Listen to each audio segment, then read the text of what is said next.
Hello, Milan here. Today is Sunday, October 3rd, 2021, and I'm going to be documenting my Queen Afua Sacred Woman Rites of Passage journey. So I just completed the orientation about 5 minutes ago or so. So there are actually three orientation sessions altogether. So this was the first one, and it was for 2 hours. There's another one on Wednesday, and I think one more that's either later in this week or on next Sunday.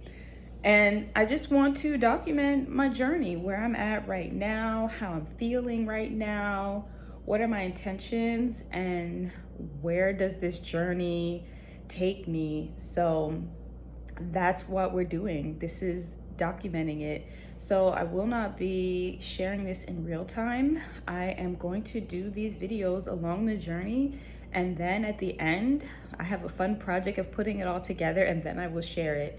So also with this, I made the decision to not really announce it to anybody.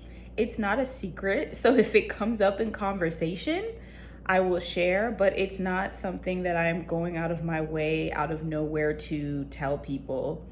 One of the things that is a part of my spiritual journey that Spirit has been saying to me is stop announcing what you're doing, stop oversharing what you're up to. It's not about being secretive or hiding things, but sometimes, and for me, sometimes I'm sharing things with people because I am intentionally or unintentionally fielding for people's feedback, their thoughts and opinions.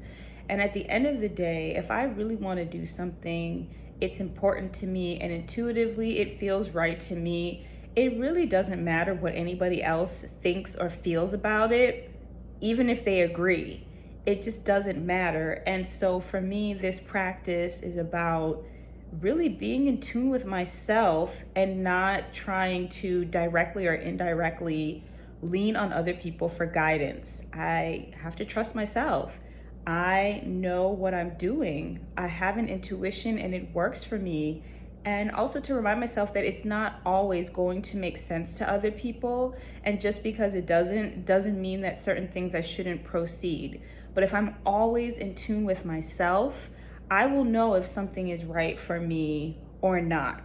And if I still decide to proceed with something that I feel is not right for me, that's for me. That lesson is for me to learn, that experience is for me to have.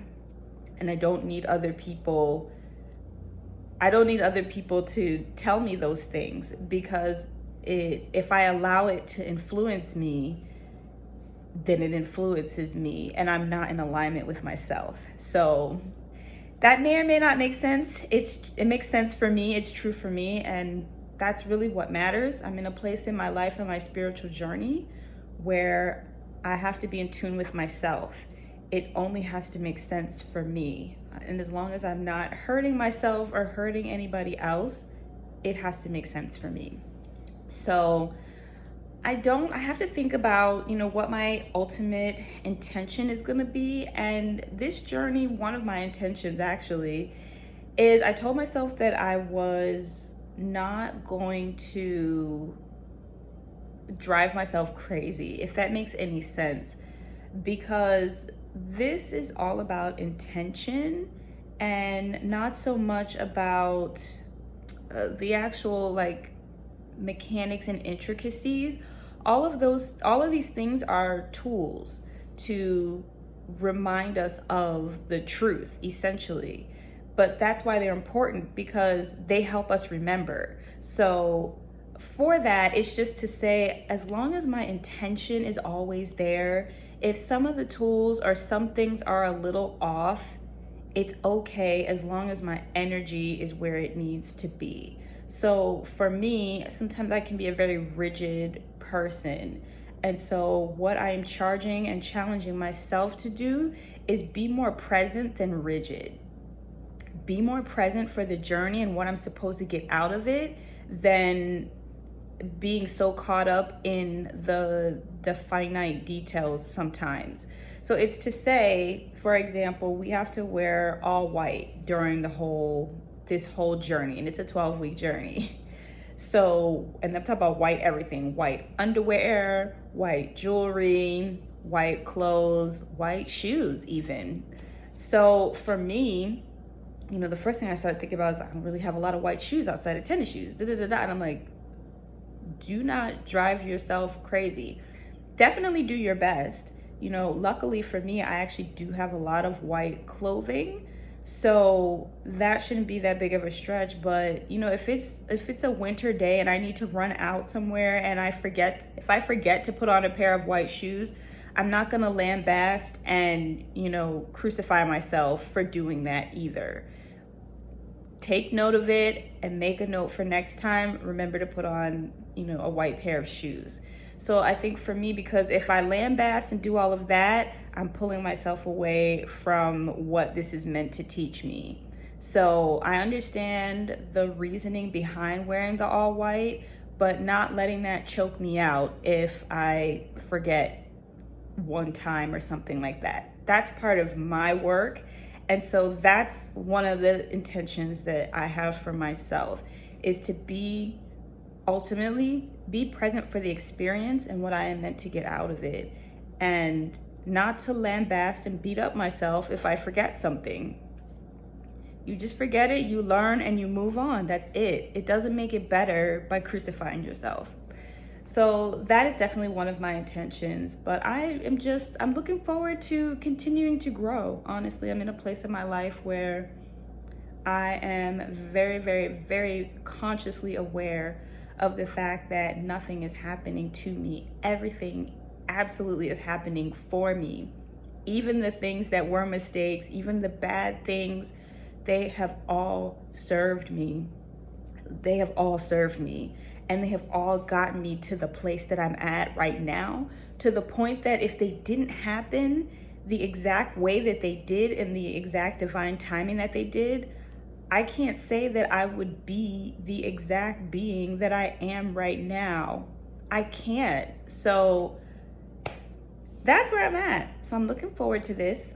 What I am gonna do, because in our orientation it was recommended that we actually take a picture at the start of this and take a picture at the end. And so the program officially starts next Sunday, October 10th.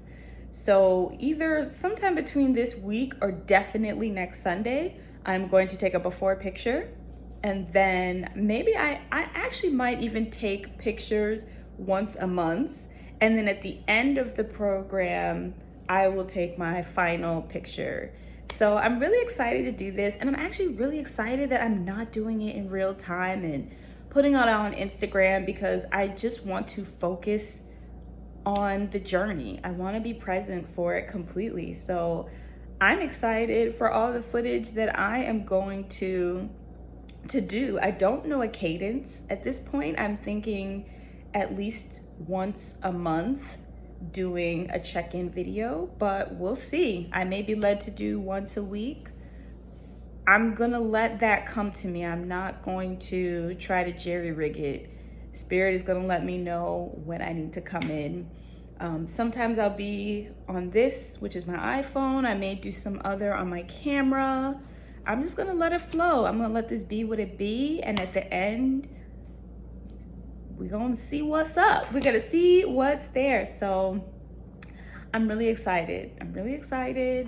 How old am I? I'm 37 years old, but I'm turning 38 on the 27th of this month. So yeah, I didn't get into how I'm feeling and where I'm at, but I will do that next Sunday when the program officially starts.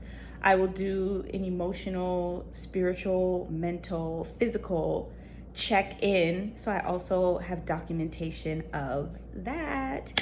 And I think that's it. I'm also gonna see, I got kale in my teeth. I'm also gonna see a doctor just to get a checkup, because I'm really excited about documenting this and seeing like where I start and where I land. So, all right guys, toodles.